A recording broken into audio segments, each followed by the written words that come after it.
The fluorescent Budweiser sign flickered against the brick exterior of the Anchor's Rest, casting nervous shadows across the cracked parking lot. Friday night in San Diego. The air hung thick with salt from the Pacific, mixing with the smell of spilled beer and decades of cigarette smoke that had soaked into the wooden beams of the old military tavern.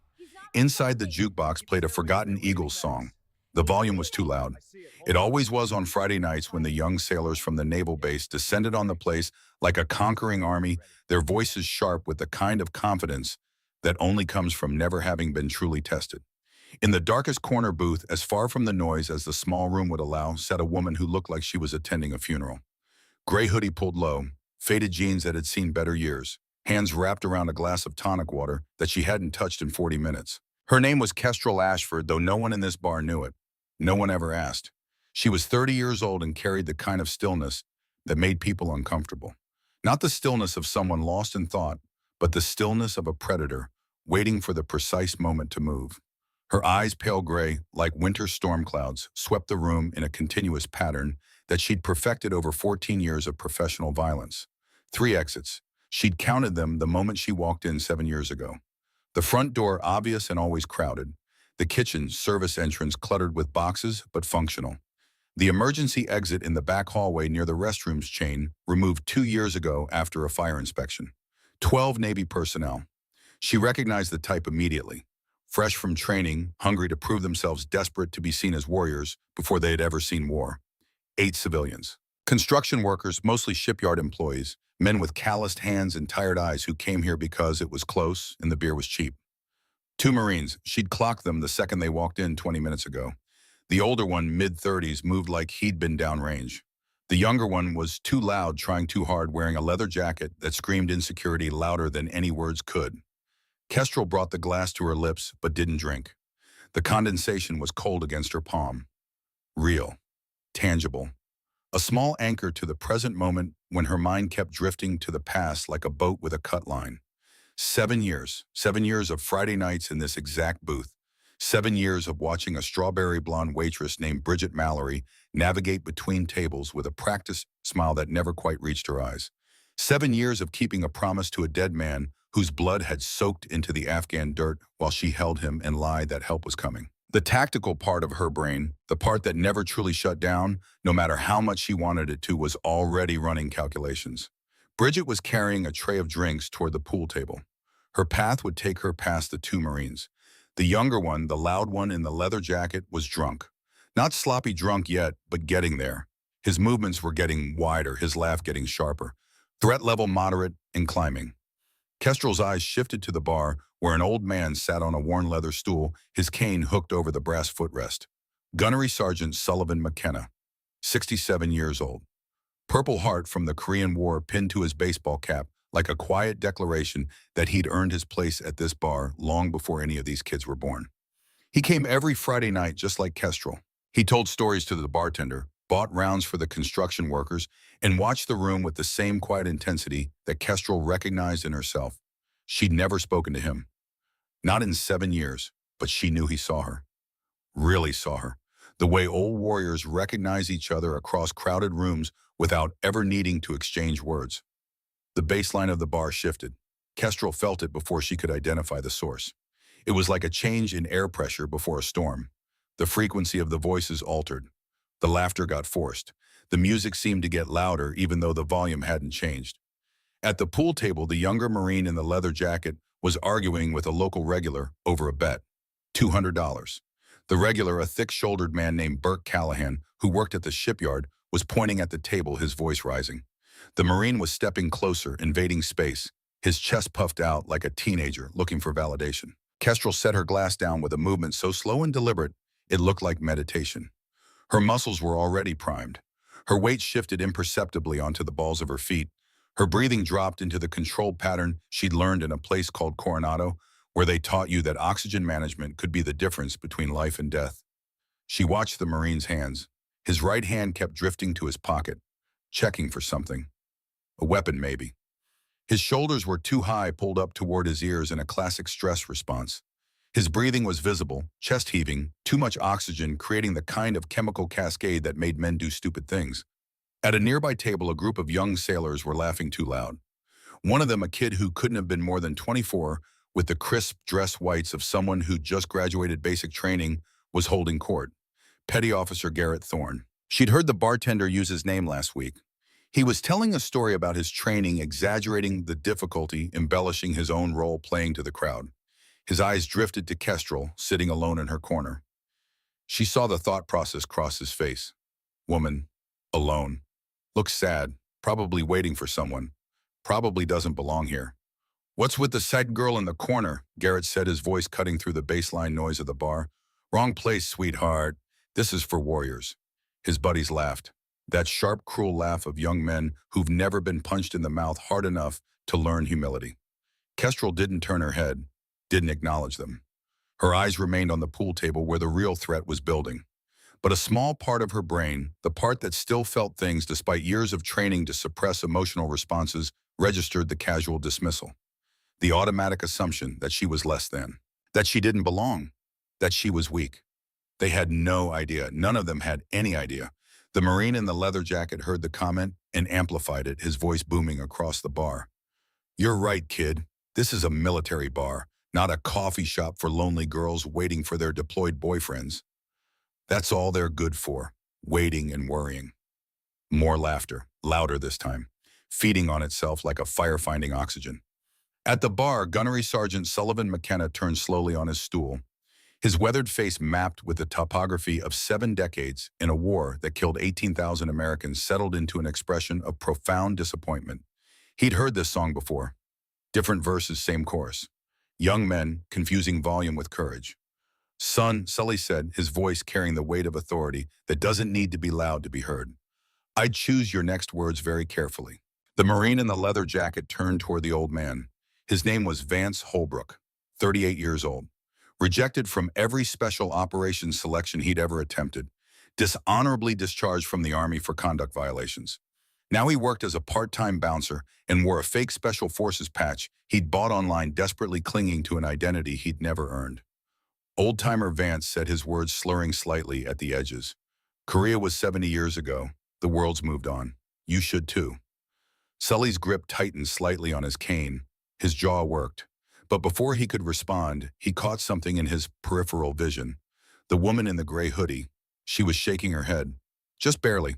A micro-movement that most people would have missed. But Sully was a sniper in Korea. He'd been trained to see the things that didn't want to be seen. The message was clear. Don't engage. Let it go. Not worth it. Sully turned back to his whiskey, but his mouth curved into the smallest knowing smile. Because in that moment, he'd confirmed what he'd suspected for months. The woman in the corner wasn't just some civilian trying to blend in. She was operational, still running patterns, still managing threats, still in the fight even though she was pretending to be out of it. Takes one ghost to recognize another. At the pool table, the argument was escalating. Vance had challenged Burke to a game, $200 on the table. But when Burke turned to take his shot, Vance had nudged the cue ball. Just slightly, just enough. Burke had caught it. His face went red. You're a cheater, Burke said, his voice steady but dangerous. And that patch on your jacket, that's fake. I can tell from here. You're a liar wearing stolen valor. The bar went quiet. Even the jukebox seemed to sense the shift, the song ending, leaving nothing but the sound of breathing and the distant hum of the refrigerators behind the bar. Vance's face contorted, rage and shame mixing into something toxic. Nobody questions my service, he shouted, his voice cracking. Nobody. He shoved Burke. Hard. Burke stumbled backward, crashing into the wall, hard enough to rattle the framed photographs of naval ships. The pictures of destroyers and aircraft carriers and submarines watched impassively as violence bloomed in the room they were meant to honor. Vance's younger brother Clayton stepped forward. He was 32, 4 inches shorter than Vance, but he moved with the controlled precision of someone who'd actually been trained. His Marine Corps tattoo was real. 1st Battalion, 7th Marines, 2 deployments to Helmand Province. He'd seen the elephant, he knew what real combat looked like, and he knew this wasn't it. Vance, Clayton said, his voice calm, trying to de-escalate. Let it go. Walk it off. It's not worth the trouble. But Vance was past hearing, past reason. He grabbed a pool cue, hefting it like a club. The polished wood caught the light from the neon beer signs. Everyone in the immediate area stepped back, creating a circle of space. The ancient human instinct to give violence room to breathe. That's when Gunnery Sergeant Sullivan McKenna stood up. It took him effort. His knees weren't what they used to be. The shrapnel from Inchon still moved around in his hip when the weather changed. But he stood with his cane in one hand, his full height, and the quiet dignity of a man who'd stared down worse things than a drunk loudmouth in a California bar. "This ends now," Sully said. His voice wasn't loud, but it cut through the tension like a blade. "I've seen 50 years of bar fights in 50 different bars in 50 different cities. They all end the same way. Broken bones, broken pride, regret in the morning, blood on the floor that some poor soul has to clean up." He took a step forward, his cane clicking on the scarred wooden floor. "Real warriors fight when there's no alternative, when every other option has been exhausted, when the mission demands it and the stakes justify it. Pride isn't a mission. Ego isn't stakes. This is just stupidity looking for permission." Vance turned toward the old man. His eyes were bloodshot. His breathing was ragged. The chemicals in his system, the alcohol and adrenaline, and whatever demons he was running from, had pushed him past the point of listening to wisdom. "Sit down, Grandpa," Vance said, his voice dripping with contempt. "Your war is ancient history. Nobody cares about Korea. Nobody even remembers it. You're just another old man living in the past." Sully's expression didn't change. "Violence is timeless," he said quietly. "So is foolishness. And you're proving both right now." Vance's response was to shove the old man, not hard, not violent enough to be called an assault, just a dismissive push, hand against chest, the universal signal to back off. But Sully's balance wasn't what it used to be. His cane slipped on the floor. He stumbled backward, his hip catching the edge of a bar stool. He didn't fall, but it was close. Close enough that the entire bar saw it. Close enough that the moment crystallized into something that couldn't be walked back. The bar went absolutely silent. In that silence, in that frozen moment where everyone was processing what they just witnessed, a woman in a gray hoodie stood up. For 7 years, Kestrel Ashford had been invisible. She'd mastered the art of taking up no space, drawing no attention, existing in the peripheral vision of the world without ever demanding to be seen. She'd sat in that corner booth for 364 consecutive Friday nights, watching, waiting, protecting from a distance, honoring a promise to a dead man. But watching a 38-year-old coward put hands on a 67-year-old decorated combat veteran crossed a line that not even her carefully maintained discipline could tolerate. She moved towards Sully with the kind of economy of motion that comes from thousands of hours of training. No wasted energy, no unnecessary movement. Each step placed precisely her weight, distributed perfectly, her hands visible and non-threatening, but positioned for maximum efficiency if the situation required it. The room watched her approach. Every eye tracked her movement.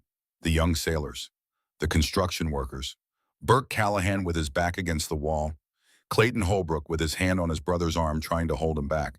Even the bartender stopped mid-pour to watch. Kestrel reached Sully and placed a hand on his shoulder. Gentle, steadying. Her voice when she spoke was soft, almost tender, completely at odds with the violence simmering in the room. "You all right, Gunny?" Sully looked at her. Really looked at her. His eyes still sharp, despite the year's registered surprise. Not that she'd intervened, he'd suspected she would, but that she'd called him by his rank. That she knew. That she saw him the same way he'd been seeing her for months. "I'm fine," he said. His voice was steady. No tremor, no fear. Just the calm of a man who'd survived worse than this and wasn't about to let some punk ruin his Friday night. Kestrel turned to face Vance. She didn't square up to him. Didn't adopt a fighting stance. Just stood there perfectly balanced, perfectly still. Her gray eyes locked on his face with the kind of focus that made him uncomfortable in ways he couldn't quite articulate. "You owe him an apology," she said. Her voice was still soft, still calm, but there was something underneath it now. Something that made the hair on the back of Vance's neck stand up. Something that whispered danger in a language older than words.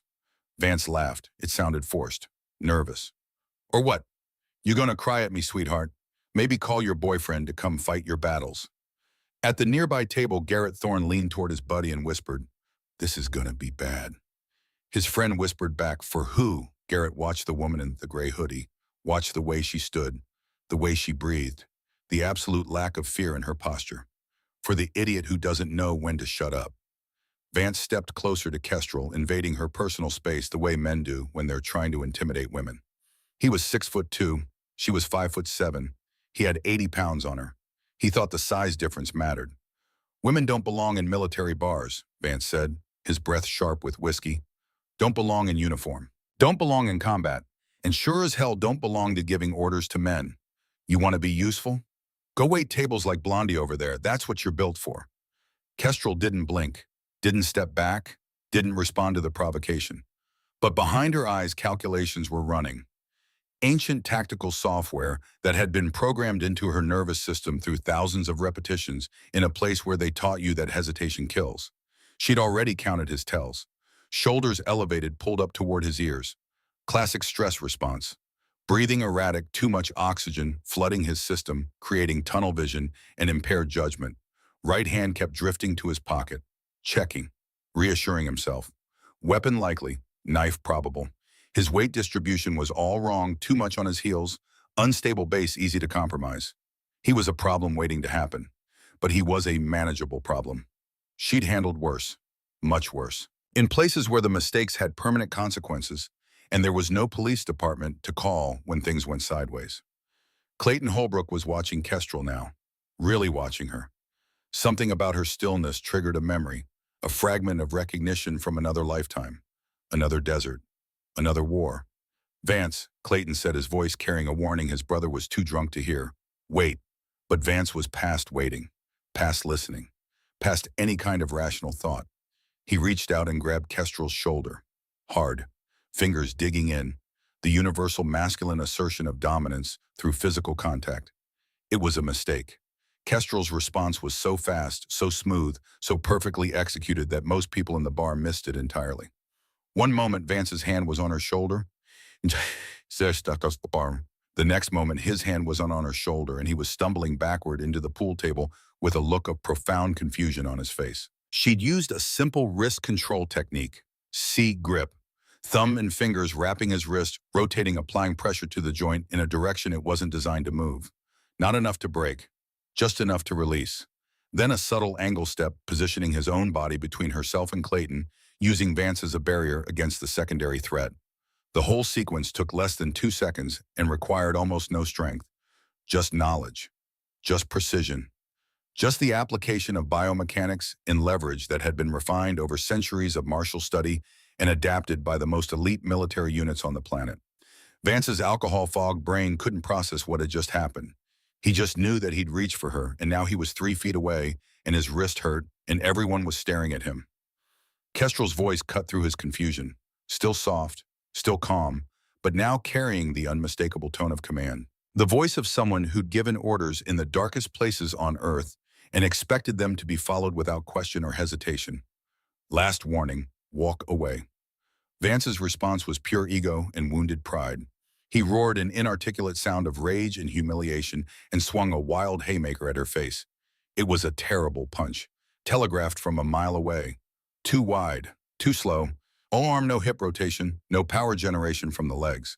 The kind of punch thrown by someone who'd been in bar fights but never been in a real fight. Never been trained, never learned that violence has rules and breaking them gets you hurt. Kestrel didn't block it. Blocking was inefficient. It met force with force, and, in a battle of pure strength, physics favored the larger opponent. Instead, she slipped. A minimal movement of her head and shoulders, just enough to let the punch pass harmlessly through the space where her face had been a fraction of a second earlier. Then she caught his extended arm at the wrist and elbow, redirected his momentum, and used his own forward energy to send him stumbling past her into the pool table. He crashed into it with a sound of breaking wood and scattering pool balls. The 8-ball rolled across the floor and came to rest against Sully's cane. The bar erupted in chaos. Burke Callahan, seeing an opportunity to settle his own score, grabbed Vance from behind. Vance's buddies, drunk and loyal in the way that stupid people are loyal to other stupid people, jumped in to defend him. Clayton tried to pull them apart.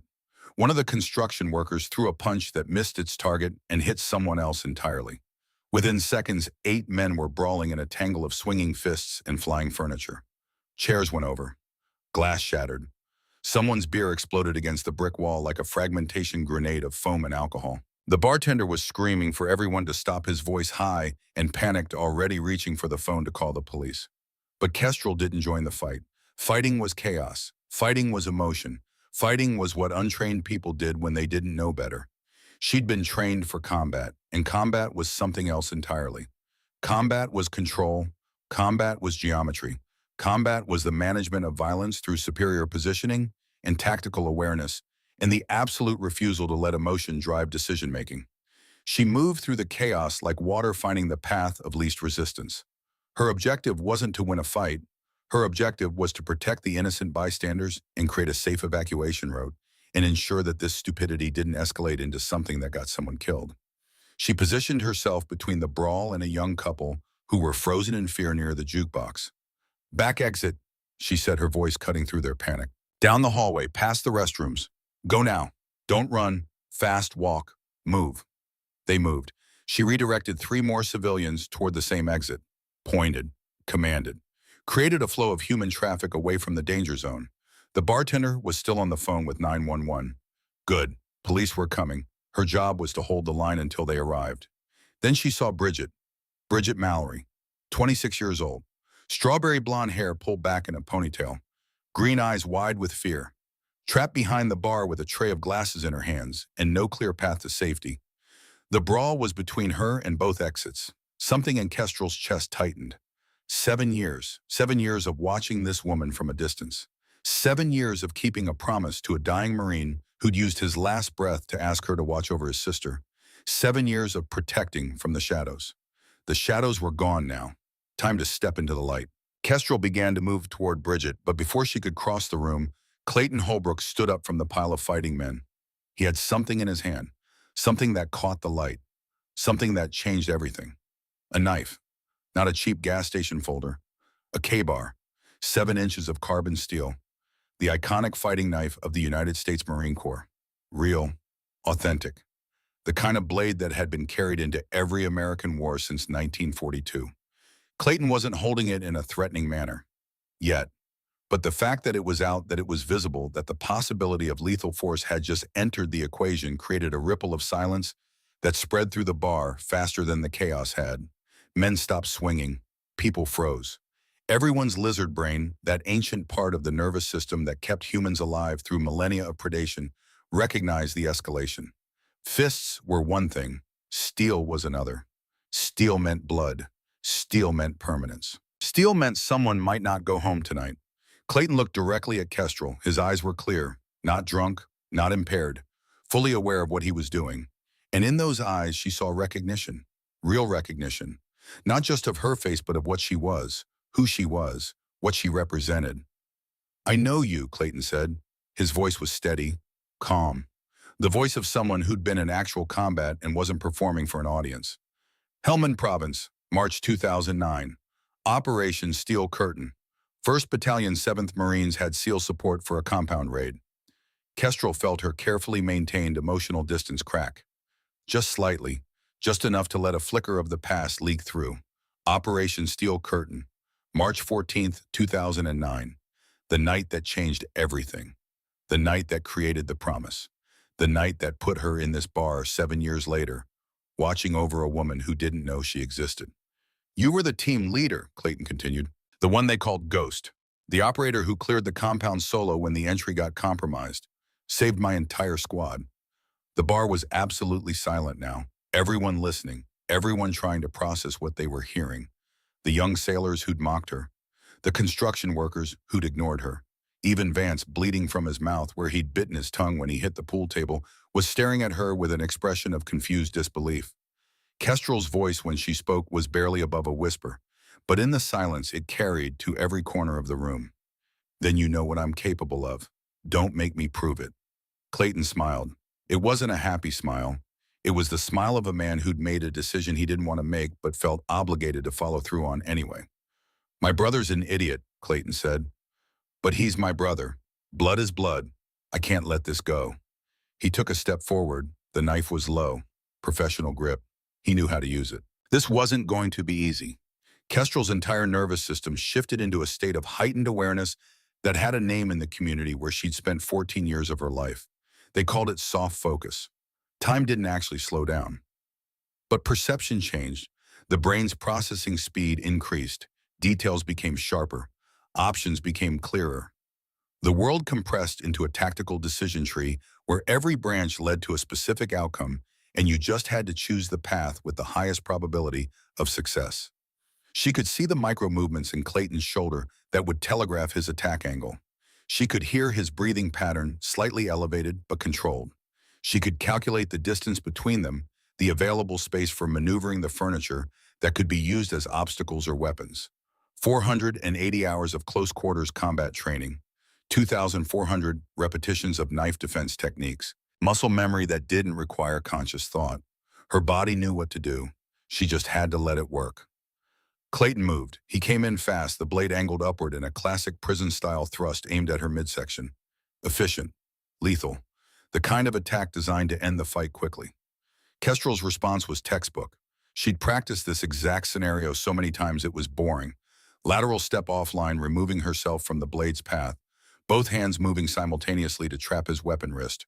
Bicep control with her left hand, wrist control with her right, locking the joints, immobilizing the threat. She could have broken his arm. The angle was perfect. The leverage was there. One sharp downward pressure and his elbow would hyperextend. But breaking his arm would mean surgery, recovery, pain. She wasn't here to maim anyone. She was here to stop the threat. Instead, she delivered a short elbow strike to his jaw. Not full power, just enough to rattle his equilibrium. His knees buckled slightly. She used that moment of disorientation to execute a hip throw, using his forward momentum against him, sending him to the ground in a controlled descent that minimized the chance of serious injury. She followed him down, transitioning immediately to a knee mount position, her weight distributed across his chest, her knee isolating his knife hand, pinning it to the floor. 4 seconds, from initial attack to complete control. 4 seconds. The knife fell from Clayton's grip. Kestrel picked it up, folded it with one hand, and put it in her pocket. I'll return this when you've earned the right to carry it again. Clayton looked up at her from the floor. His face was a mixture of pain and awe, and something that might have been respect. You really are a ghost, he said. Before Kestrel could respond, Vance was back on his feet, blood running from his mouth. Eyes wild with a mixture of alcohol and humiliation and rage at having been shown up in front of everyone. He grabbed a broken beer bottle from the floor. The jagged glass caught the neon light from the Budweiser sign. You think you're so tough? Vance screamed, his voice cracking. Let's see how tough you are when you're bleeding. He stumbled toward Kestrel's back. She was still kneeling on Clayton, her back exposed, vulnerable. Vance raised the bottle like a club. The entire bar saw it happening. People screamed. Someone yelled a warning. But before Vance could bring the bottle down, Sully's voice cut through the chaos. Behind you, Caw. Kestrel spun, releasing Clayton, her body moving before her conscious mind had even processed the threat. She caught Vance's wrist mid-swing, the same C-grip she'd used before. Rotate, apply pressure, redirect momentum. The bottle flew out of his hands, sailed across the room, shattered against the brick wall. Kestrel maintained her grip on his wrist, stepped into his space, and executed what's called a seatbelt control. Her arm wrapped around his neck from behind, not choking, just controlling. Her other hand gripped his opposite shoulder. She had complete control of his upper body. She lowered him to the ground with the same controlled descent she'd used on Clayton. Knee between his shoulder blades. Pressure on the joint just sufficient to keep him immobilized, but not enough to break anything. Stay down, she said quietly. Don't move. Don't speak. Don't make this worse. Vance tried to struggle. She increased the pressure slightly. Just a fraction. Just enough to make it clear that resistance was futile. He stopped struggling. Sirens were audible now, getting closer. Blue and red lights beginning to flash through the front windows of the bar. The door burst open and 3 police officers entered, hands on their holsters, eyes scanning for threats. Behind them came a man in civilian clothes with a detective's badge clipped to his belt. Detective Warren Cross, 43 years old, former Army Ranger. He'd been a cop in San Diego for 12 years and thought he'd seen everything. Then he saw a woman in a gray hoodie kneeling on top of a bleeding man twice her size, holding him in a restraint position that Cross recognized from his own military training. Around her, scattered unconscious or groaning, were 3 other men. The bar looked like a war zone, but the woman looked like she'd just finished a yoga class, not breathing hard, not sweating, not showing any signs of adrenaline dump or stress. Cross approached slowly, his hand still near his weapon, but not drawing it. Ma'am, I need you to release the suspect and step back. We'll take it from here. Kestrel looked up at him. Their eyes met. Cross felt something shift in his understanding of the situation. He'd been a ranger. He'd served with the best. He knew what elite training looked like. This woman had it. All of it.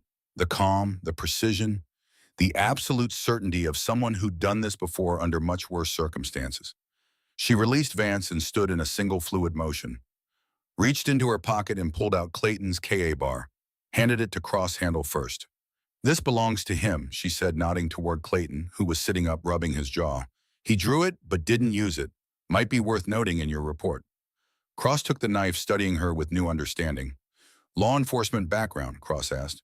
"Military previously," Kestrel said, the same answer she'd given 7 years ago when she separated from the service. The same answer she'd given till the day she died. Never confirming, never denying, just acknowledging that she used to be something other than what she appeared to be now. Sully stepped forward, leaning heavily on his cane. "Detective, that woman stopped a full-scale riot, prevented serious injuries, quite possibly saved lives. She acted in defense of myself and others. I'll testify to that in any court you want." Cross looked at the old man, saw the Purple Heart on his cap, saw the way he stood despite his obvious pain, saw the moral clarity in his eyes. Then he looked back at Kestrel, really looked at her. Her hands were calloused in specific patterns. The outer edge of her palm, the knuckles, the fingertips, the kind of calluses you get from thousands of hours hitting heavy bags and grappling mats and doing pull-ups until your hands bleed. "Which branch?" Cross asked. Before Kestrel could answer, Clayton spoke up from the floor where 2 officers were helping him to his feet. "She's Navy SEAL detective. Ghost of Helmand. March 2009, Operation Steel Curtain. I was there. 1st Battalion, 7th Marines. She saved my entire platoon." The bar went silent again. A different kind of silence this time. Not the silence of fear or tension. The silence of dawning realization. The silence of people understanding that they'd completely misread the situation and the person at the center of it. The young sailors who'd mocked her looked like they wanted the floor to open up and swallow them. Garrett Thorne's face had gone pale. His hands were shaking slightly as the full weight of his earlier comments crashed down on his conscience.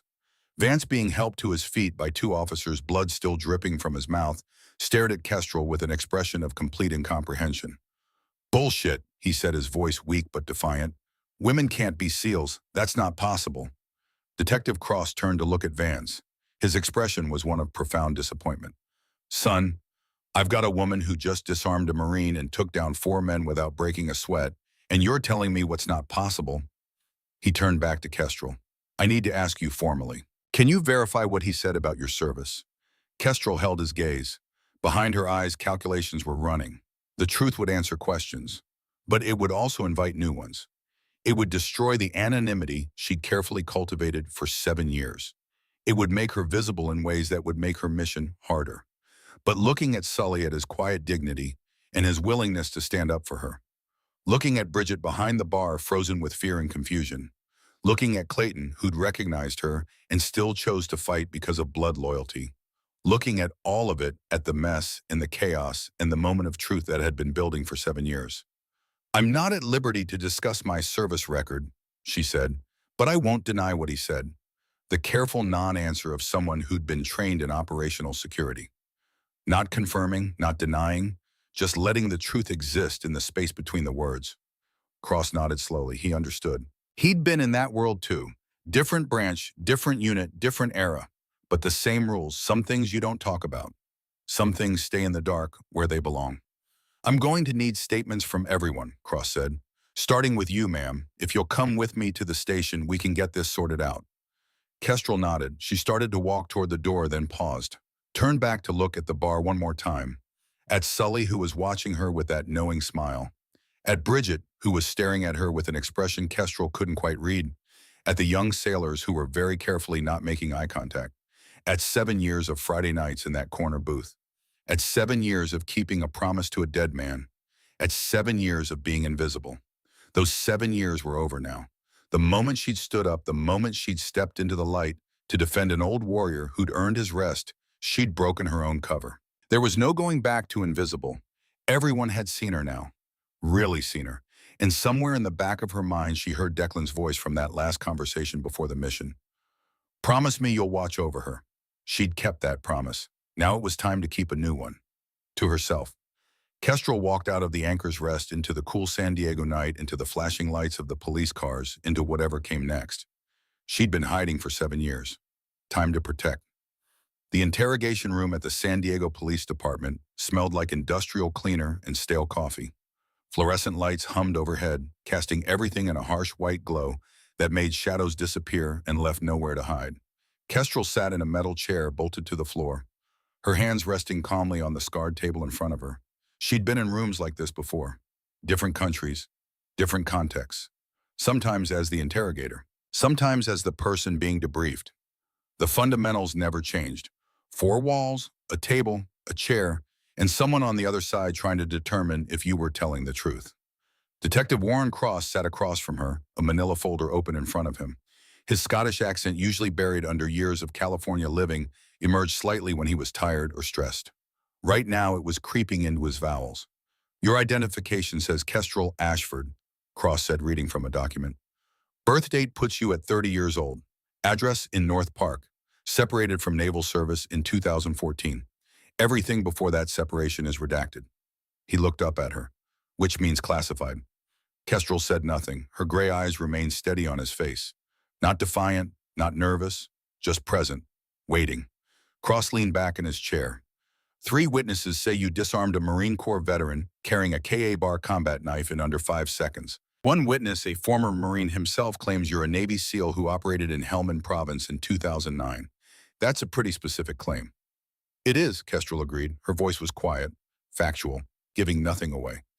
"You understand that impersonating military personnel is a federal crime," Cross continued. "Stolen valor. We take it seriously in this city. We've got a large military population. They don't take kindly to people claiming service they didn't earn." "I understand." Cross studied her for a long moment. He'd been a ranger. He'd learned to read people in places where reading them wrong got you killed. This woman was a professional. Everything about her screamed training.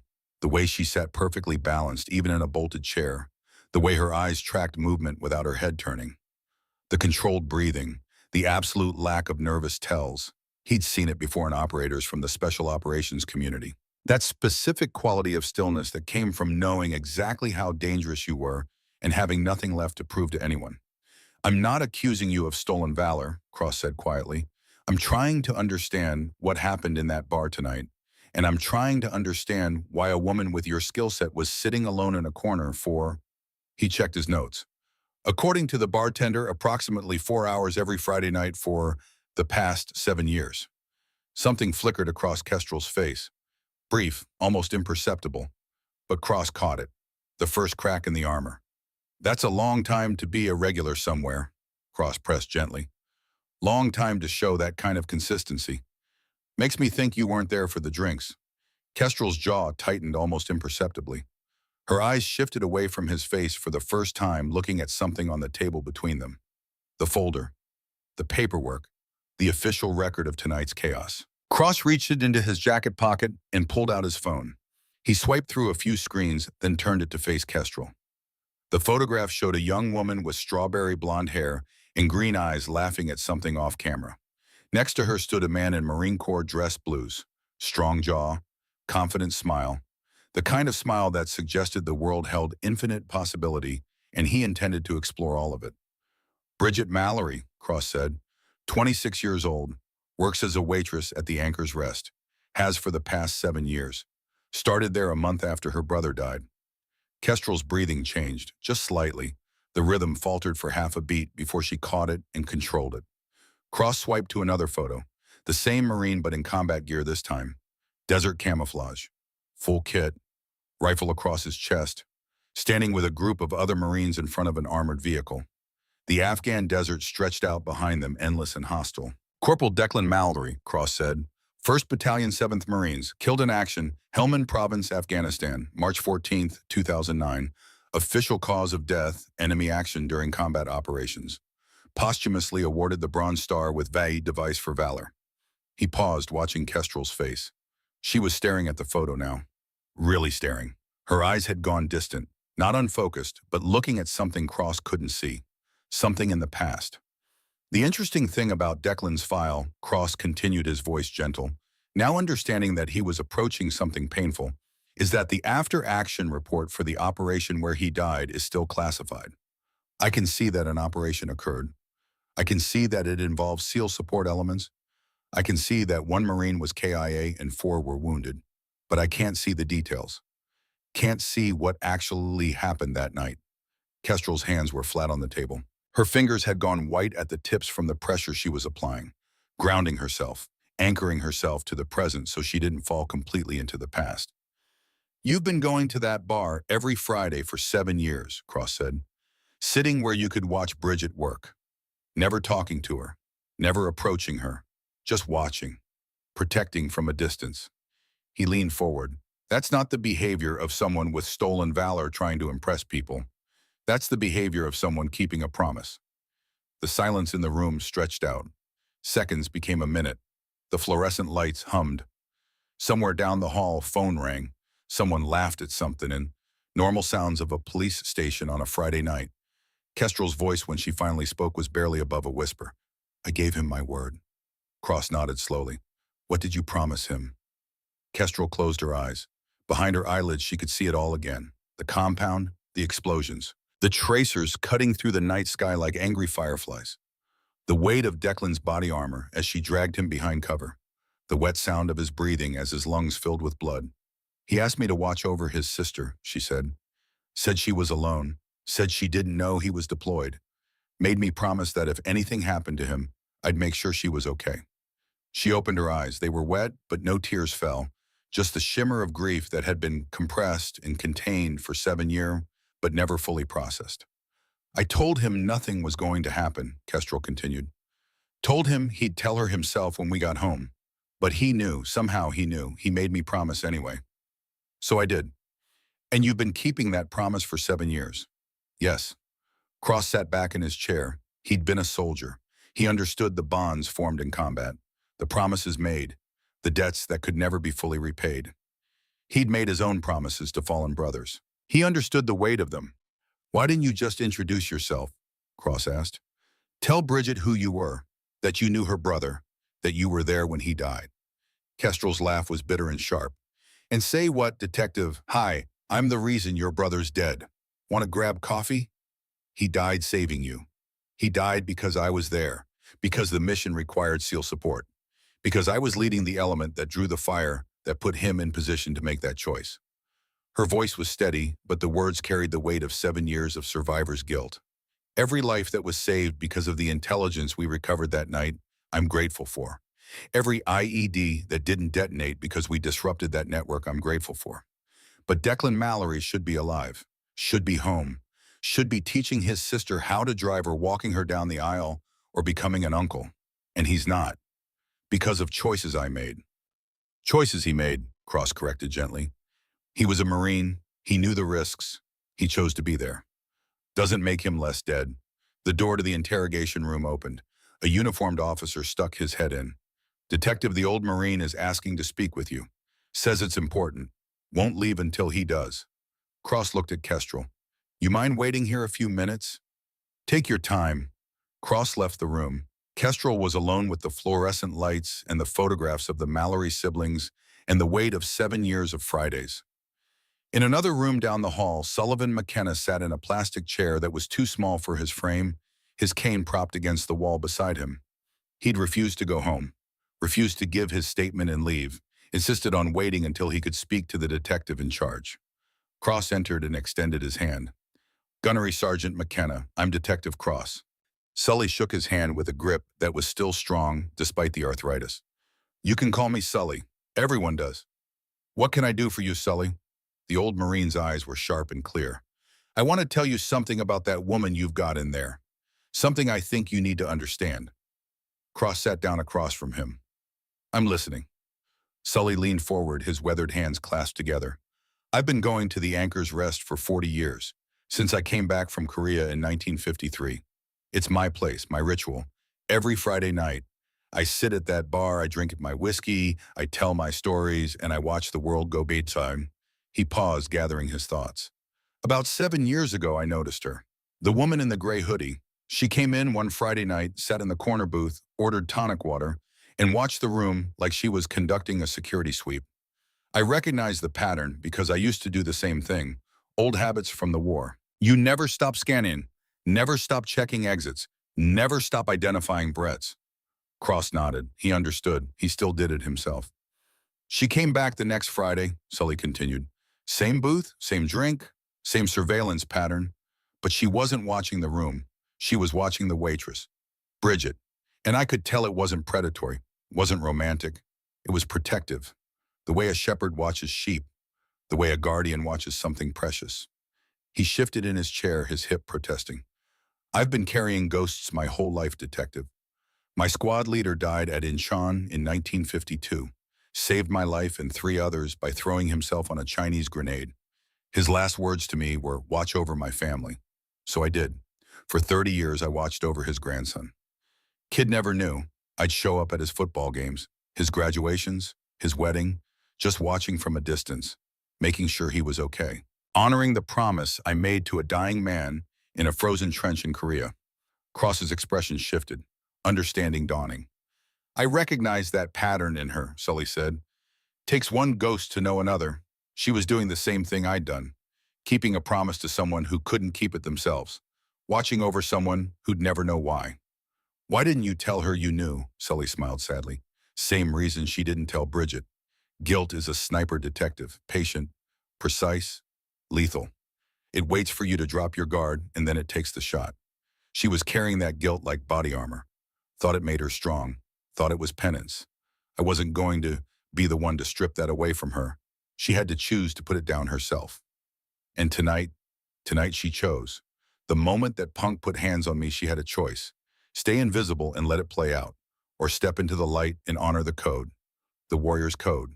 Protect those who can't protect themselves. She chose protection, which means she's ready. Ready for what? To stop hiding, to stop punishing herself, to actually live instead of just existing as a shadow watching over someone else's life.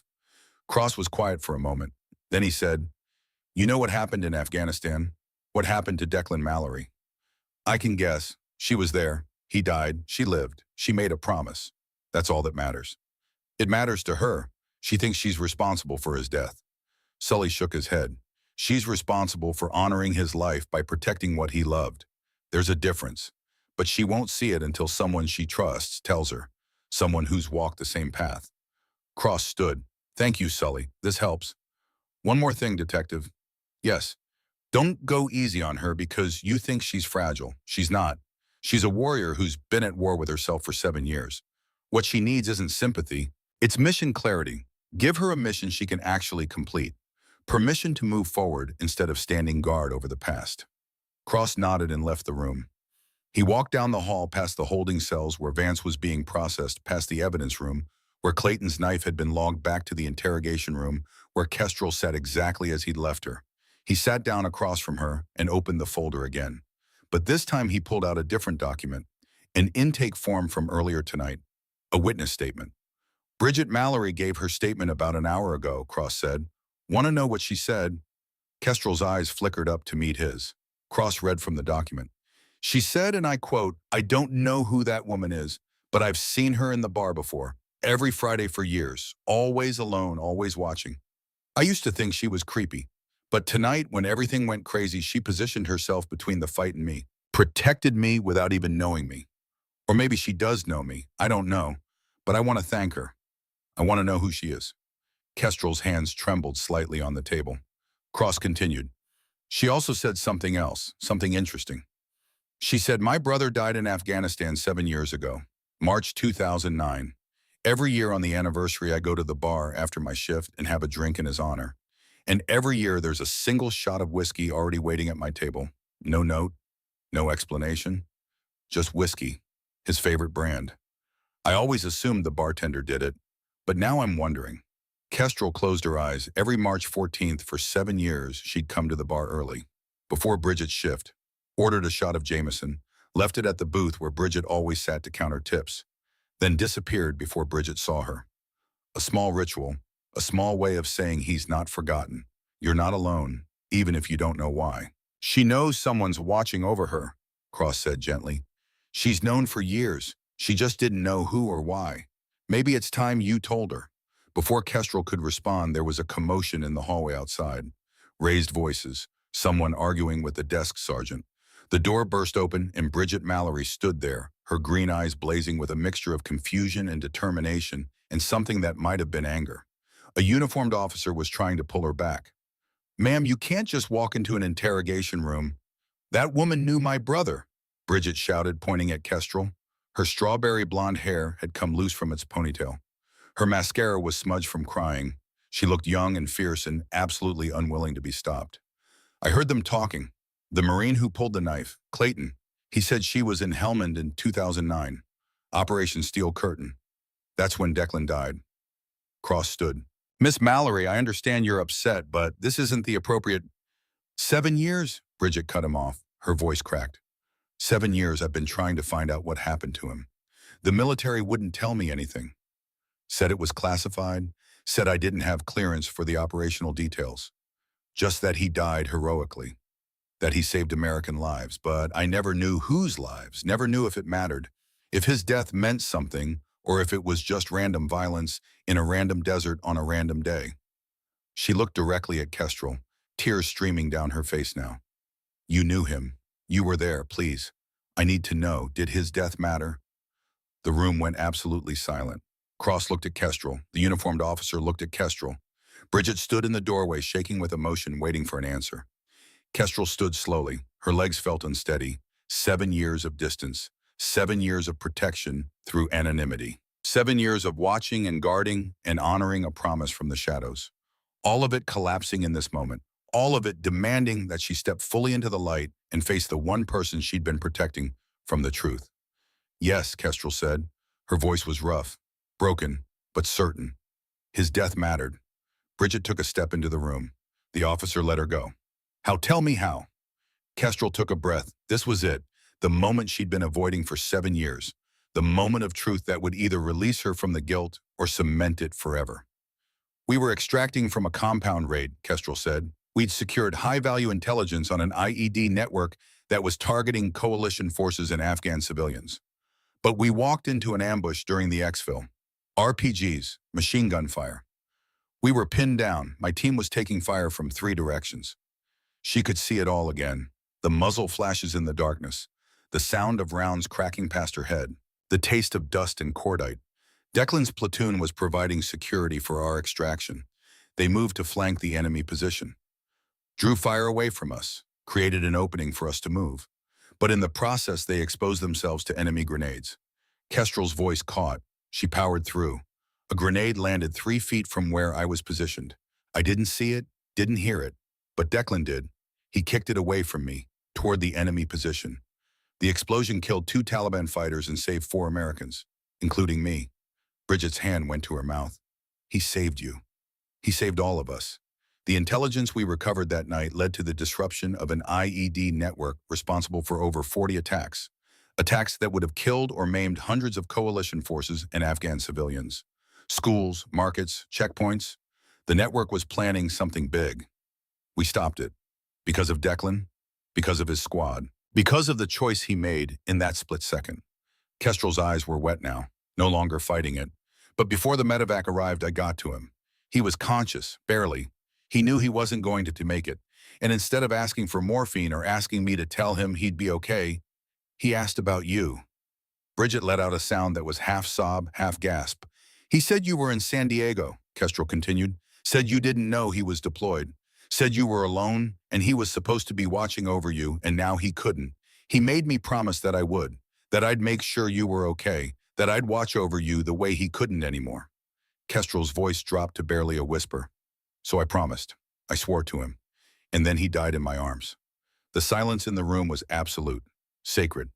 The kind of silence that exists in churches and graveyards, in moments where the veil between the living and the dead grows thin. Bridget walked across the room, slow steps, each one deliberate. She stood directly in front of Kestrel, close enough to touch, close enough to hit, close enough to embrace. "You've been watching over me," Bridget said. It wasn't a question. It was a realization. For 7 years, every Friday, the woman in the corner, that was you, keeping your promise to my brother. Yes. The whiskey on the anniversary of his death, every year, that was you too. Yes. Bridget's face was a storm of emotions. Grief and gratitude and anger and relief all fighting for dominance. "Why didn't you tell me? Why didn't you just come up to me and explain 7 years? 7 years I could have known. Could have talked to someone who knew him, who was with him, who heard his last words. Why did you hide? Kestrel's answer came from the deepest part of her guilt. Because you lost a brother, and I'm the reason he died. How could I face you with that? Bridget's response was immediate, fierce. He didn't die because of you. He died for you. There's a difference. She pulled a worn piece of paper from her purse, unfolded it with shaking hands. The paper was creased from being read 1,000 times. The ink was faded but still legible. This is the last letter he wrote me, Bridget said. I found it in his footlocker when they shipped his things home. He wrote it before his last patrol, before the operation where he died. Listen to this. She read aloud, her voice breaking but steady. Dear Bridget, if you're reading this, something went wrong. But I need you to know one more thing. I didn't come here because I had to. I came because there are people doing important work in terrible places and they need protection. I came because I believe in the mission. I believe in protecting those who protect others. If I don't make it home, know that I died doing exactly what I chose to do, and know that my death, if it comes, will mean something. It will save lives. It will protect people who protect innocence. That's enough for me. That has to be enough for you. I love you. Be strong. Live fully. Don't let my death make you small. Let it make you brave. Declan. Bridget lowered the letter, looked at Kestrel with eyes that had processed 7 years of grief in 7 seconds of understanding. He chose this. He chose you. He chose the mission. And because of that choice, you stopped attacks that would have killed how many people? The intelligence suggested 40+ attacks were prevented. Conservative estimates put potential casualties at 200 to 300. 200 to 300 lives. Families, mothers and fathers and brothers and sisters, all alive because Declan made his choice. Because you completed the mission. Because his death meant something. Bridget's voice rose. How dare you think his sacrifice was your fault? How dare you carry that guilt like it honors him? He chose, and you dishonor that choice by hiding in corners and punishing yourself for surviving. The words hit Kestrel like physical blows, each one landing with the force of truth she'd been avoiding for 7 years. I've spent 7 years wondering if his death mattered, Bridget continued. If it was random, if it was meaningless, if he died for nothing in some forgotten corner of a war that nobody cares about anymore. And you've known the whole time that he died saving hundreds of lives, that his last act was heroism, that his death had meaning and purpose and saved people, and you kept that from me because you felt guilty. Kestrel had no answer, no defense. Bridget was right. All of it was right. Bridget stepped forward and did something Kestrel never expected. She wrapped her arms around the woman who'd been a ghost in her life for 7 years and held her tight. Thank you, Bridget whispered. Thank you for keeping your promise. Thank you for watching over me. Thank you for honoring him. Thank you for being there when he died so he wasn't alone. Thank you for making his death mean something. Thank you. Kestrel's carefully maintained control shattered. 7 years of compressed grief came pouring out. She held Bridget and cried, really cried. The kind of crying that comes from the deepest wells of pain that have never been properly emptied. The kind of grief that has been locked away because facing it meant admitting the loss was real. Detective Cross quietly left the room, closed the door behind him, gave them privacy for a moment that belonged to them alone. In the hallway, he found Sully waiting, leaning on his cane, a knowing smile on his weathered face. She tell her? Sully asked. She told her. Good. Been waiting 7 years for that. Both of them needed it. Cross looked at the old Marine with new respect. You knew, all along, you knew what she was doing and why. Of course I knew. Like I said, Detective, takes one ghost to recognize another. Down the hall in a holding cell, Clayton Holbrook sat on a metal bench with his hands cuffed in front of him. A uniformed officer approached and unlocked the cuffs. You're being released, the officer said. No charges filed. The detective says you showed restraint and the circumstances were extenuating. Clayton rubbed his wrists. What about my brother? Assault charges. He'll see a judge in the morning, probably looking at court-ordered rehab and community service if he's lucky. Clayton nodded. He'd expected that. Vance had earned it. Maybe it would finally be the wake-up call his brother needed. As Clayton was led toward the exit, he passed the interrogation room. Through the small window in the door, he could see Kestrel and Bridget holding each other. 2 women connected by a dead Marine and a 7-year promise finally fulfilled. Clayton had served with Declan Mallory, had been there the night he died, had seen him kick that grenade away without hesitation, had seen him save lives, including his own. He'd always wondered what happened to Ghost, the SEAL operator who'd led that mission, who'd completed the objective, who'd held Declan as he died. Now he knew. She'd done exactly what any good warrior does. She'd kept her promise, honored her dead, watched over those left behind. It was enough. It had to be enough. Because in the end, that's all any of them could do. Keep the promises, honor the dead, protect the living. Clayton stepped out into the San Diego night. The cool air off the Pacific washed over him. Somewhere in the darkness, his brother was getting the help he needed. Somewhere in that interrogation room, two women were healing wounds that had festered for 7 years. Somewhere in the universe, Declan Mallory's sacrifice was finally being acknowledged for what it truly was. Not a tragedy, a choice. A heroic, meaningful, life-saving choice. And Ghost had finally stepped out of the shadows. In the interrogation room, time seemed to lose meaning. Kestrel and Bridget held each other while 7 years of compressed grief finally found release. Detective Cross had left them alone, understanding that some moments were sacred. Some truths needed privacy to fully emerge. When they finally separated, both women's faces were wet with tears. But something had shifted. The weight that Kestrel had carried for so long felt different now. Not gone, never gone, but distributed differently, shared instead of solitary. Bridget wiped her eyes with the back of her hand. Her voice was hoarse but steady. I need to know everything. Not tonight, not right now, but eventually. I need to know who my brother was in those final weeks, what he was like, what he cared about. The real Declan, not the sanitized version from the funeral. He was brave, Kestrel said. Funny in quiet ways. Best shot in his platoon with an M4. Terrible at poker, but refused to admit it. He loved you more than anything in the world. Talked about you constantly. Showed everyone pictures of you graduating high school. Was planning to surprise you when he got home. Surprise me how? He'd been saving his deployment pay. Was going to help you with college tuition. Had it all worked out. Had applications printed for you. Was going to present them the week he got back. Bridget's breath caught. He never told me he was doing that. He wanted it to be a surprise. Wanted to see your face when he told you that you didn't have to work 2 jobs to pay for school. That he had it covered. That you could focus on becoming whatever you wanted to be. Bridget sat down heavily in one of the metal chairs. I dropped out after he died. Couldn't focus. Couldn't afford it. Took the job at the Anchor's Rest because it was close and they didn't ask questions. He would have understood. He would have told you that surviving was enough. That you didn't have to be perfect. Just present. They sat in silence for a moment. The fluorescent lights hummed. Somewhere down the hall a phone rang. Normal sounds of a police station on a Friday night, oblivious to the small revolution happening in this room. Bridget looked up at Kestrel. What happens now with us, I mean? Do you disappear again? Go back to being invisible? I don't think I can be invisible anymore. Everyone saw me tonight. Really saw me. The sailors, the regulars, Sully, you. There's no going back to the corner booth. Good. Bridget's voice was fierce. Because I don't want you in the corner anymore. I want you at the bar. I want to actually talk to you. Get to know the woman my brother trusted with his dying words. Get to know the person who kept a promise for 7 years.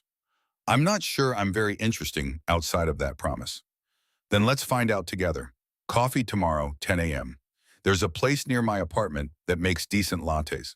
Kestrel felt something unfamiliar rising in her chest. Hope, maybe. Or permission. Permission to stop being a ghost.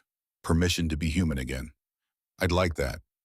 Good, because I have about 7 years worth of questions. Detective Cross knocked on the doorframe.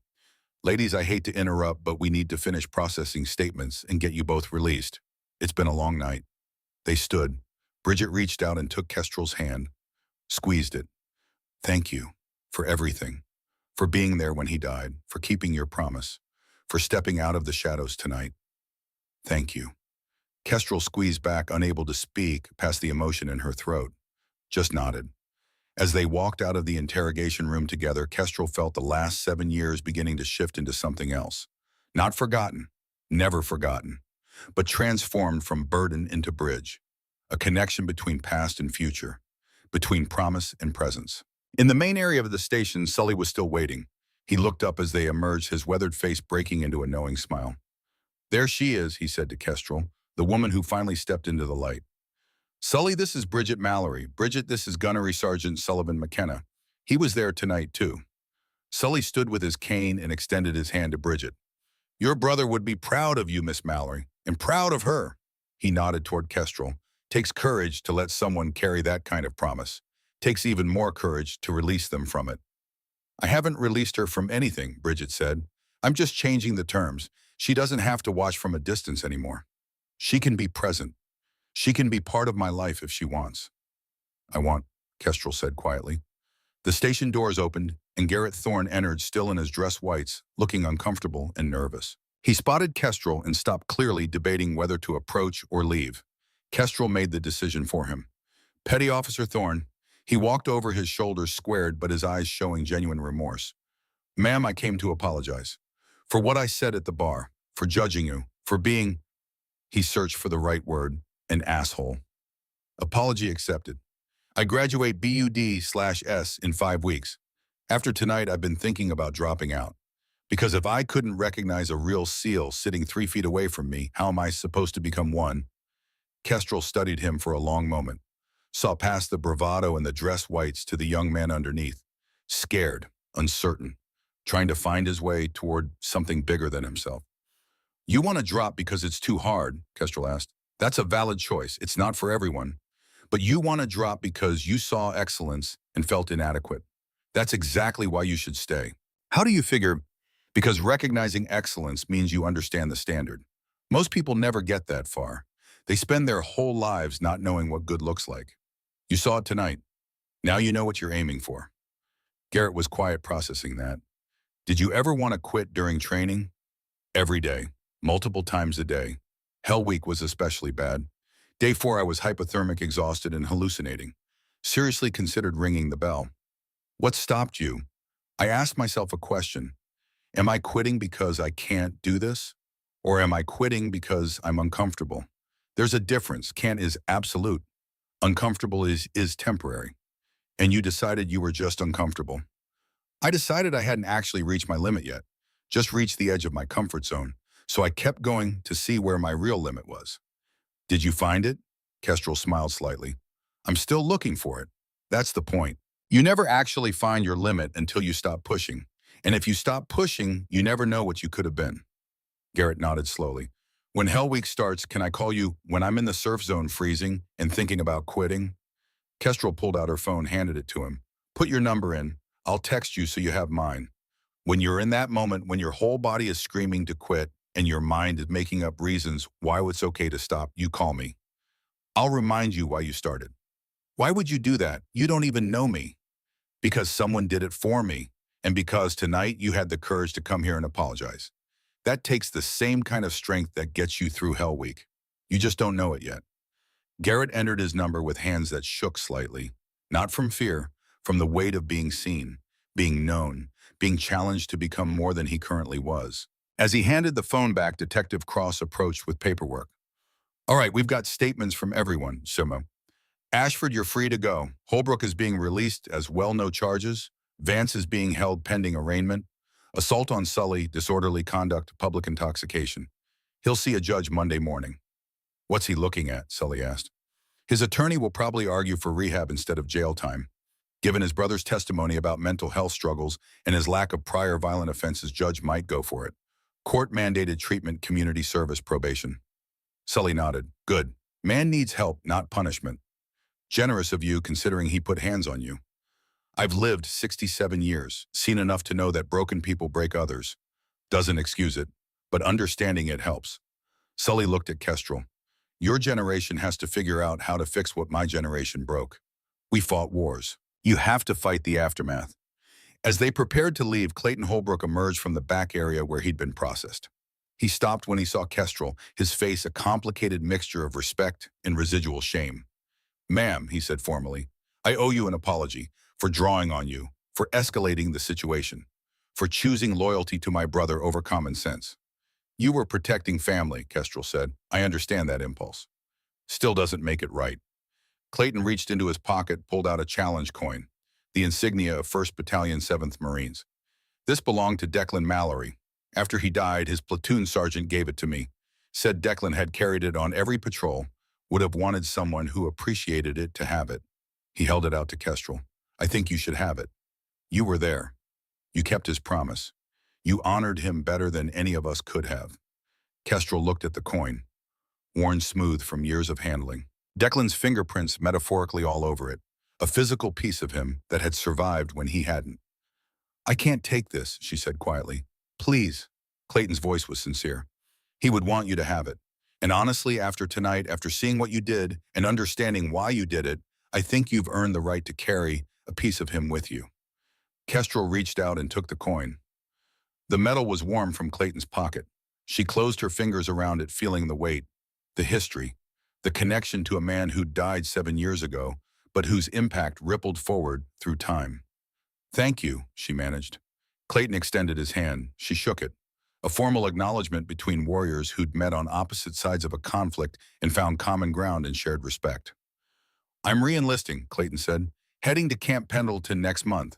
Instructor billet, teaching close quarters combat to the next generation. Good. Pass on what you've learned. The mistakes and the successes, they both have value. Will do, ma'am. As Clayton walked toward the exit, Bridget called after him. Thank you for serving with Declan, for remembering him, for giving her something that mattered. Clayton turned back, nodded at her with deep respect, and left. The group made their way out of the police station into the cool San Diego night. The air off the Pacific washed over them, carrying salt and the promise of fog rolling in from the ocean. It was after 2 in the morning. The city was quiet. Most of the world was asleep. But the four of them stood in the parking lot, connected by the events of the night, unwilling to separate just yet. I don't know about you all, Sully said, leaning on his cane, but I could use a drink. Not at the Anchor's Rest. Somewhere quieter. Somewhere we can actually talk. I know a place, Bridget said. All-night diner near the waterfront. Best coffee in San Diego. And they don't mind if you sit for hours. They drove separately but arrived together at a small diner called Maggie's that looked like it had been transplanted from 1950s America and refused to acknowledge that decades had passed. Red vinyl booths, chrome trim, a jukebox in the corner playing Patsy Cline.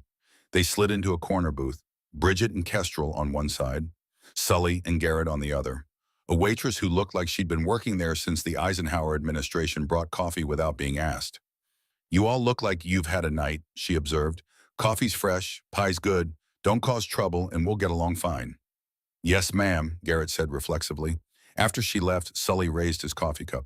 To promises kept, to ghosts who become real, to young men who learn humility, and to the fallen who live on in those who remember them. They clinked cups, drank. The coffee was indeed excellent. Bridget looked at Kestrel across the table. Tell me something about Declan that isn't in any of the official reports. Something small, something real. Kestrel thought for a moment. He sang in the shower, badly, country music mostly, drove everyone crazy because he only knew about half the words to any song, so he'd just make up the rest. Completely off-key, completely confident, absolutely terrible. Bridget laughed, a real laugh that broke through the grief like sunrise through clouds. He did that at home too. Mom used to bang on the bathroom door telling him to stop torturing the neighbors. He'd just sing louder. He did the same thing in Afghanistan. We were in a temporary FOB shared facilities. He'd be in there singing his made-up lyrics, and Marines would be throwing boots at the door. He'd finish his shower, come out grinning, ask if anyone had requests for tomorrow. What was his go-to song? Garth Brooks, Friends in Low Places. Except he only knew the chorus, so the verses were just him making up words that vaguely rhymed. Bridget was crying again, but this time from laughter mixed with grief. The complicated emotion of remembering someone with awe while acknowledging they're gone. That's so him. That's exactly him. Thank you for that. I have more stories, lots of them. Good ones, funny ones. The real Declan, not the hero version. Just a guy doing his best in an impossible situation. I want to hear all of them. Not tonight, but eventually. All of them. Garrett had been quiet listening. Now he spoke up. Ma'am, can I ask you something about service? About what it means? Kestrel nodded. Go ahead. Tonight when I said that stuff at the bar, I thought I understood what being a warrior meant. I thought it was about being tough, being loud, being someone people feared. But watching you the way you handled everything, it was different. Quieter, more controlled, and somehow more dangerous because of it. How do you know which way is right? Kestrel considered the question. My father used to say that true strength whispers while weakness shouts. Weakness needs everyone to know it's strong because it's not sure itself. Strength knows what it is and doesn't need validation. But how do you get to that point? How do you become the kind of person who doesn't need to prove anything? You prove everything to yourself first, in training, in preparation, in the thousands of hours when nobody's watching. You put in the work until you know with absolute certainty what you're capable of. And once you know, really know, you don't need anyone else to acknowledge it. Sully nodded in agreement. In Korea, the best Marines in my unit were the quiet ones. Guys who'd been through the meat grinder at the chosen reservoir. They didn't talk about it, didn't brag about their medals, just did their jobs with calm efficiency. Meanwhile, the replacements were always the loudest, trying to prove they belonged. The veterans didn't have to prove anything. They'd already been tested. So you're saying I need to get tested before I can be quiet about it? Garrett asked. I'm saying you need to test yourself, Kestrel corrected. Not wait for the world to test you. Push yourself in training. Find your limits. Expand them. Do it when nobody's watching and nobody cares. Build a foundation of competence so deep that when the real test comes, you don't have to think. You just execute. And if I fail, then you learn from it and try again. Failure isn't the opposite of success. Quitting is. The waitress returned with slices of apple pie that no one had ordered. You look like you need pie, she declared. No charge. Just don't tell my manager. They ate pie and drank coffee and talked for another hour. About service, about loss, about the weight of promises and the cost of keeping them. About what it meant to honor the dead by living well instead of dying inside. At some point, Bridget's head started to droop. She'd been running on adrenaline and emotion for hours and the crash was coming. Kestrel noticed and gently suggested they call it a night. Outside the diner, as they prepared to go their separate ways, Bridget turned to Kestrel. Tomorrow, 10 a.m. coffee. Don't forget. I won't forget. And Kestrel, tonight, when you go home, don't sit in your car for an hour in the parking lot like you usually do. Actually go inside. Actually try to sleep. The mission's over. You can rest now. Kestrel blinked in surprise. How did you know I do that? Because I watched you do it every Friday for 7 years. You'd sit in your car and stare at nothing for at least an hour before you could make yourself go inside. Like you were debriefing yourself, processing, trying to leave the war in the parking lot before you entered civilian space. I didn't think anyone noticed. I noticed everything about you. I just didn't know why I was noticing. Now I do.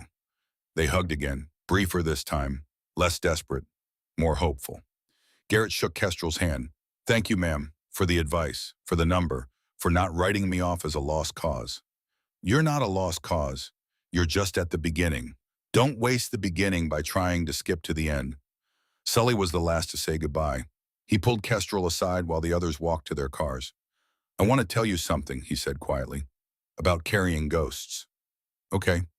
For 30 years, I watched over my squad leader's grandson, kept my promise to a man who died in Korea, showed up at football games and graduations, made sure the kid was okay. Never told him why. Just like you did with Bridget. What happened? Last month, I finally told him, explained the whole thing, the promise, the watching, all of it. You know what he said? Kestrel shook her head. He said he'd always known someone was watching. Didn't know who or why, but he could feel it. Said it made him feel safe, protected, like someone cared even when life was hard. Sully's voice was rough with emotion. He thanked me. Said knowing someone kept that promise for 30 years made him believe in honor again. Made him want to be better.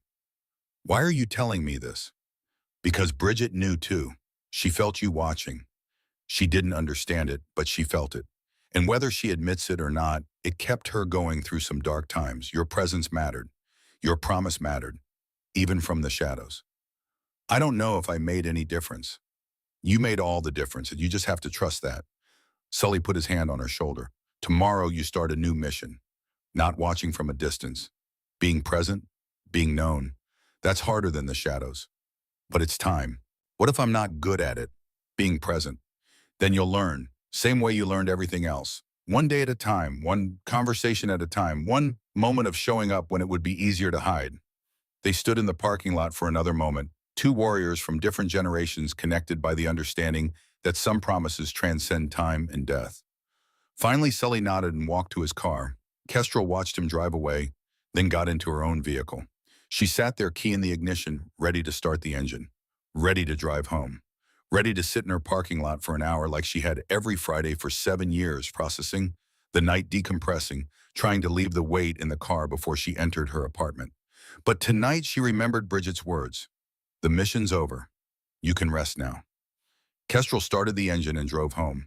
When she reached her apartment complex, she parked and immediately got out. Didn't sit, didn't process, didn't decompress, just grabbed her bag and walked to her door. Inside, her apartment was sparse, military clean, everything in its place. No clutter, no personality, the living space of someone who wasn't really living, just existing between missions. She dropped her bag by the door and walked to the window that overlooked the city. San Diego at night, lights stretching to the horizon. Somewhere out there, Bridget was going to sleep, knowing the truth. Sully was going home satisfied that he'd witnessed a ghost become human. Garrett was probably lying awake thinking about BUD/S and wondering if he had what it took. Clayton was processing the night and preparing for his new role as instructor. And Vance was in a cell facing the consequences of his choices and maybe hopefully the beginning of real change. All of them connected by one night, one moment, one choice to step into the light instead of staying in the shadows. Kestrel pulled out the challenge coin Clayton had given her. 1st Battalion 7th Marines. Declan's coin, worn smooth from handling. She ran her thumb over the surface, feeling the history embedded in the metal. I kept my promise, she said to the empty room. To the ghost of Declan Mallory? To the memory of the young Marine who died saving her life 7 years ago. She's okay. She's strong. She survived. And now she knows. She knows you didn't die for nothing. She knows your sacrifice mattered. The apartment didn't answer, but Kestrel felt something shift anyway. A release. A small unburdening. Not complete. Never complete. But enough to make breathing easier. She walked to her closet and pulled out a box she hadn't opened in years. Inside was her full dress uniform. Navy ribbons, the medals she'd earned, the trident pin that marked her as a SEAL, the photographs from her service, the commendations, the official record of 14 years in the shadows. At the bottom of the box was a photograph she'd hidden there when she separated from the service. Her SEAL team, 8 men and 1 woman, taken after a successful mission in Afghanistan. Everyone's faces obscured for operational security. But she knew every name, every story, every sacrifice. 3 of them were dead now, not including the classified missions she couldn't talk about. 3 friends who'd made the same choice Declan had made. To stand between harm and innocent people. To pay the ultimate price. She'd been carrying their ghosts too. Not just Declan's, all of them. The weight of survival when others had fallen. But tonight, Bridget had said something that cut through all of it. You dishonor his choice by hiding. Kestrel looked at the photograph, at her team, at the warriors she'd served with, and she realized they wouldn't want her hiding, wouldn't want her punishing herself, would want her living fully, presently, courageously. She set the photograph on her bookshelf, not hidden in a box, visible, acknowledged, honored. Then she pulled out her phone and texted Bridget. Thank you for tonight, for telling the truth, for releasing me from a prison I built for myself. See you at 10. The response came immediately despite the late hour. Thank you for keeping your promise, for being there when he needed you, for watching over me even when I didn't know. Sleep well. Tomorrow starts something new. Kestrel smiled and set the phone down, walked to her bedroom, changed into civilian clothes, lay down on the bed and closed her eyes. For the first time in 7 years, she fell asleep without running tactical scenarios in her head, without planning tomorrow's surveillance, without calculating threat assessments and exit strategies. She just slept, and in the morning she would wake up to a new mission, not watching from the shadows, being present in the light. The alarm went off at 0800 out of habit. Kestrel silenced it and lay there for a moment staring at the ceiling, adjusting to the fact that she had somewhere to be, someone waiting for her, a reason to exist beyond fulfilling an old promise. She showered, dressed in civilian clothes that weren't tactical gray, jeans that actually fit instead of hanging loose to hide her physique, a shirt that had color, small changes that felt enormous. At 0930, she drove to the coffee shop Bridget had mentioned, a small place near the waterfront with outdoor seating and the smell of roasted beans heavy in the air. She arrived early, found a table and waited. At exactly 10 a.m., Bridget appeared. She looked different in daylight, younger, more vulnerable, but also stronger somehow, like a weight had been lifted overnight. They ordered coffee, sat across from each other at a small table with the morning sun warm on their shoulders and the sound of the ocean in the distance. "So," Bridget said, "7 years of watching me. You must know everything about my life. I know your routines, your schedule, your favorite coffee order. But I don't know you, not really. That wasn't the mission." "What was the mission?" "Keep you safe, make sure you were okay. Honor Declan's last request." "Mission accomplished then." "Mission accomplished." Bridget wrapped her hands around her coffee cup. "I want to know about him, about the real Declan, not the hero from the funeral, the guy who sang terrible country music and played bad poker. I want the messy, complicated, real version." Kestrel spent the next 2 hours telling stories, some funny, some serious, some that made Bridget laugh until tears ran down her face, some that made her cry for different reasons. She told her about the time Declan had tried to cook for the platoon and somehow managed to burn water, about the card game where he'd lost 3 months of pay because he couldn't bluff to save his life, about the night before the mission where he died when he'd shown everyone photos of his sister graduating high school and talked about how proud he was. "He carried this picture," Kestrel said, pulling out her phone and showing Bridget a photo she'd taken of the photograph Declan had kept in his flak jacket. "Right over his heart. He looked at it every day. Said it reminded him what he was fighting for." Bridget stared at the image, her younger self, 17 years old, graduation cap and gown, smiling at a future she thought included her brother coming home. "I want to do something," Bridget said suddenly. "Something to honor him. Something real." "Like what?" "I don't know yet. But watching you, seeing what you did for 7 years, keeping that promise, I realized I've been surviving but not living. I dropped out of school, took a job that didn't matter, went through the motions. That's not what he would want." "What would he want?" "He'd want me to chase something big, do something that matters, make his sacrifice mean something by living a life worth saving." Kestrel nodded. "What's big to you? What matters?" Bridget was quiet for a long moment. "I wanted to be a paramedic.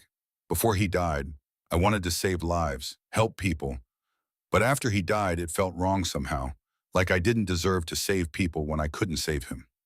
He didn't need saving. He needed honoring.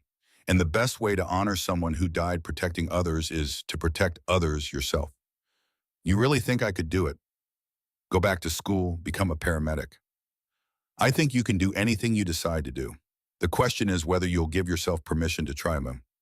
Bridget smiled, a real smile, the kind that reached her eyes. "Okay, I'm going to do it. I'm going to apply to the paramedic program. And if I get in, I'm going to work my ass off and graduate and become the kind of person who runs toward danger instead of away from it. Like Declan. Like you. I'll help any way I can. I'm going to hold you to that." They talked for another hour, about plans, about futures, about the slow process of healing from wounds that never fully close but can transform into something bearable. When they finally stood to leave, Bridget hugged Kestrel one more time. "Same time next week." "I'd like that." "Good, because I have about 7 years worth of coffee dates to catch up on." As Kestrel drove home, her phone rang. Detective Cross. "Kestrel, this is Warren. I wanted to follow up on something from last night." "Go ahead." "That offer I mentioned, NCIS Consulting, teaching close quarters tactics to investigators. The offer's real. They're specifically asking for you. Part-time contract. You choose your assignments. But they need an answer." Kestrel thought about it, about spending 7 years in the shadows, about Sully's words, about Bridget's challenge to live instead of just survive. What would it involve? Teaching mostly. Sharing your expertise with people who need it. Occasionally consulting on cases where your experience would be valuable. Nothing classified, nothing that would compromise your privacy. Just honest work, helping good people get better at protecting innocence. "Send me the details. I'll review them and let you know." "Will do." And Kestrel, "For what it's worth, I think you'd be good at it, teaching, passing on what you know. That knowledge shouldn't die with you." After the call ended, Kestrel drove to the Anchor's Rest. In daylight, it looked different, smaller, less intimidating. Just a building where people gathered to drink and forget their troubles for a few hours. She walked inside. The bartender from last night looked up in surprise. "Holy shit, the ghost returns." "Just wanted to check something."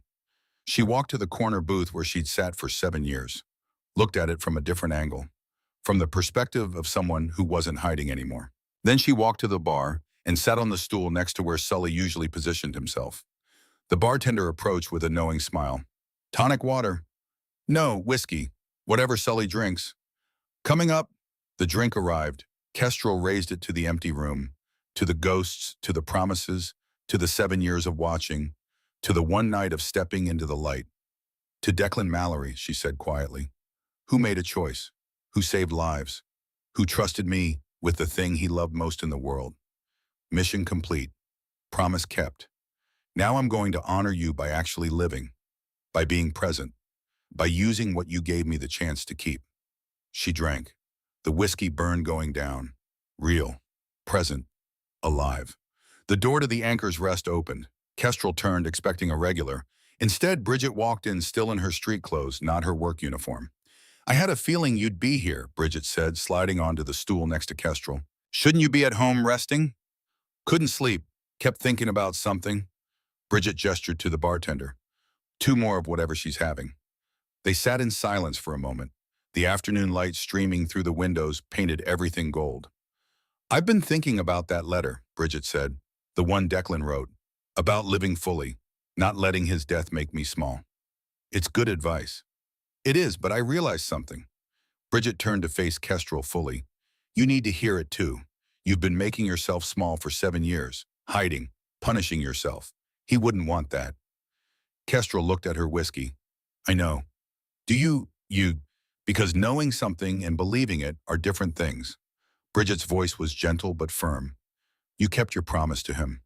You watched over me. You protected me. Mission accomplished. But now you need a new mission.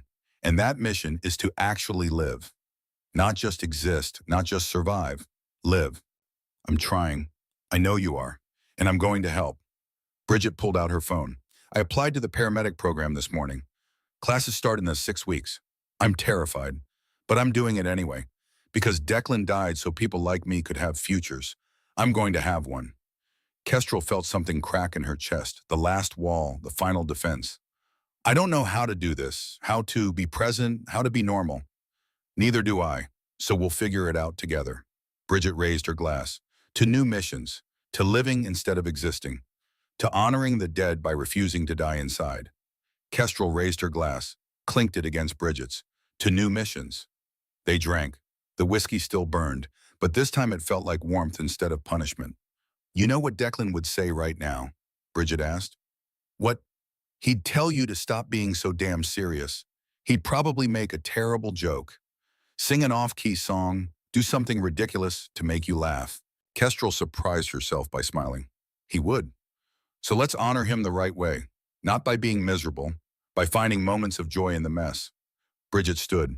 Come on, I'm taking you to lunch, somewhere with actual food, not just whiskey and guilt. I should. No excuses. New mission, remember? Living. Starting right now. Kestrel looked at Bridget, at the determination in her eyes, at the strength that came from choosing to move forward instead of staying stuck in grief, at the woman Declan had loved enough to make his last words about protecting her. She stood. Okay, lunch. As they walked toward the door, the bartender called out, You two coming back next Friday? Kestrel and Bridget looked at each other. Bridget grimaced. Yeah, but she's sitting at the bar with me. No more corner booth. Deal, Kestrel said. They stepped out into the San Diego afternoon together. Not guardian and protected. Not ghost and obligation. Just 2 women connected by loss, united by the choice to transform that loss into something that looked like hope. The mission had changed. But the warrior continued. Her phone buzzed. Text from Garrett Thorne. Hell Week starts Monday. Probably going to regret asking for your number when I'm freezing in the surf zone and wanting to quit. She texted back. You'll regret quitting more. Call me when you need the reminder. Another text. This one from Clayton. Told my CO about you today. About what you did at the bar and why. He wants to know if you'd be willing to come to Pendleton sometime and talk to the instructor candidates. Share your experience. No pressure. Just thought I'd ask. She stared at the text. 7 years ago, the idea of standing in front of Marines and talking about her service would have been unthinkable. 7 years ago, she was hiding. Invisible. Ashamed of surviving. But that was 7 years ago, and Bridget was right. The mission was over. Time for a new one, she texted back. Send me the details. I'll consider it. One more text came through, this one from Sully. Proud of you, kid. You stepped into the light. Now stay there. The shadows are comfortable, but the light is where you belong. Kestrel sat in her car with Bridget in the passenger seat and smiled. Not the desperate, compressed grief of last night. This was different. This was release. This was acceptance. This was the slow realization that she'd been given a gift by Declan Mallory 7 years ago. Not just the promise to watch over Bridget, the gift of purpose, of mission, of a reason to keep going when the guilt and the loss threatened to drown her. She'd spent 7 years thinking she owed him everything, that she was in debt, that she could never repay what he'd given her. But maybe it wasn't about debt. Maybe it was about honor, about taking what he'd given her, his life, his sacrifice, his trust, and using it to become someone worthy of that gift. She started the engine, not driving away from something, driving toward it, toward coffee with Bridget, toward teaching young warriors, toward a life that Declan Mallory had died protecting, a life worth living, the silent operator, the guardian in the gray hoodie, the ghost who became real. She'd kept the promise, honored the dead, protected the living. Now it was time for the hardest mission of all, learning to live. Mission accomplished. New mission beginning. The warrior continues.